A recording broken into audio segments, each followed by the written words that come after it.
Capítulo 37. E Jacó continuou a morar na terra das residências como forasteiro de seu pai, na terra de Canaã. Esta é a história de Jacó. José, aos 17 anos de idade, estava zelando as ovelhas com seus irmãos, no meio do rebanho, e sendo apenas rapaz, estava com os filhos de Bila e os filhos de Zilpa, esposas de seu pai. José trouxe então um relato mau sobre eles a seu pai. E Israel amava José mais do que a todos os seus outros filhos, porque era o filho da sua velhice. E mandou fazer para ele uma comprida túnica listrada, tipo camisão. Quando seus irmãos chegaram a ver que seu pai o amava mais do que a todos os seus irmãos, começaram a odiá-lo e não eram capazes de falar pacificamente com ele. Mais tarde, José teve um sonho e o contou a seus irmãos, e eles acharam nisso razão adicional para o odiarem. E ele prosseguiu dizendo-lhes: Escutai, por favor, este sonho que tive. Pois bem, estávamos amarrando feixes no meio do campo, quando eis que o meu feixe se levantou e também ficou ereto, e eis que os vossos feixes passaram a rodeá-lo e a curvar-se diante do meu feixe. E seus irmãos começaram a dizer-lhe: Hás de ser realmente rei sobre nós? Ou, hás de dominar realmente sobre nós? Acharam assim nova razão para o odiarem, por causa dos seus sonhos e das suas palavras. Depois teve mais um sonho e o relatou aos seus irmãos e disse: Eis que tive mais uma vez um sonho, e eis que o sol e a lua e 11 estrelas se curvaram diante de mim. Relatou-o então a seu pai, bem como a seus irmãos, e seu pai começou a censurá-lo e a dizer-lhe: Que significa este sonho que tiveste? Havemos de vir eu, e também tua mãe e teus irmãos, e havemos de curvar-nos para a terra diante de ti? E seus irmãos ficaram com ciúmes dele. Seu pai, porém, tomou nota da declaração. Seus irmãos foram então apacentar o rebanho de seu pai perto de Siquém. Depois de algum tempo, Israel disse a José: Não estão teus irmãos cuidando dos rebanhos perto de Siquém? Vem e deixa-me enviar-te a eles. A isso ele lhe disse: Eis-me aqui.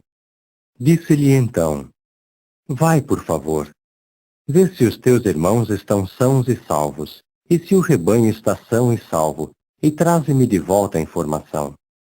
Com isso mandou embora da baixada de Hebron, e ele seguiu para Siquém. Um homem o encontrou mais tarde, e eis que estava vagueando por um campo. O homem, pois, indagou dele, dizendo: O que estás procurando? A isso ele disse: É a meus irmãos que estou procurando. Informa-me, por favor, onde estão cuidando dos rebanhos? E o homem continuou: Partiram daqui, pois os ouvi dizer: Vamos a Dotã. De modo que José foi atrás de seus irmãos e os achou em Dotã. Ora, avistando-o de certa distância, e antes de ele poder chegar perto deles, começaram a conspirar astutamente contra ele para o entregarem à morte. Disseram, pois, um ao outro: Eis aqui vem aquele sonhador. E agora vinde, e matemo-lo, e joguemo-lo numa das cisternas. E teremos de dizer que uma fera selvagem o devorou. Vejamos então o que será dos sonhos dele. Ouvindo isso, Rúben tentou livrá-lo da mão deles. De modo que disse: Não golpeemos fatalmente a sua alma. E Rúben prosseguiu dizendo-lhes: Não derrameis sangue. Jogai-o nesta cisterna que está no ermo, e não deiteis mão violenta nele. Seu objetivo era livrá-lo da mão deles, a fim de o restituir a seu pai. Sucedeu, pois, assim que José veio ter com seus irmãos, que eles despiram José da sua túnica comprida, sim, da comprida túnica listrada que usava. Depois tomaram-no e jogaram-no na cisterna. Naquele tempo a cisterna estava vazia, não havia água nela. Sentaram-se então para comer pão.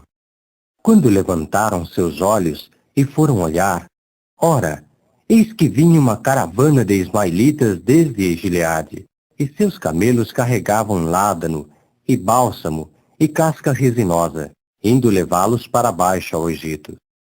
Judá disse então aos seus irmãos: Que lucro haveria caso matássemos nosso irmão e encobríssemos seu sangue? Vinde, e vendamo-lo aos ismaelitas, e não deitemos mão nele. Afinal de contas, ele é nosso irmão, nossa carne. Escutaram assim seu irmão. Passavam então homens mercadores midianitas. Portanto puxaram e levantaram José para fora da cisterna, e venderam então José aos ismaelitas por 20 moedas de prata. Estes, por fim, levaram José ao Egito. Rúben voltou mais tarde à cisterna, e eis que José não estava na cisterna. Rasgou por isso as suas vestes. Voltando aos outros irmãos seus, exclamou: O menino desapareceu! E eu? Para onde é que irei eu? No entanto, tomaram a túnica comprida de José e abateram um bode e mergulharam a túnica comprida repetidas vezes no sangue.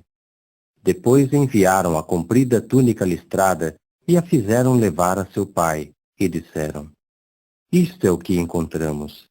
Examina, por favor, se é a túnica comprida de teu filho ou não. E ele foi examiná-la e exclamou: É a túnica comprida de meu filho. Uma fera selvagem deve tê-lo devorado. José está certamente dilacerado.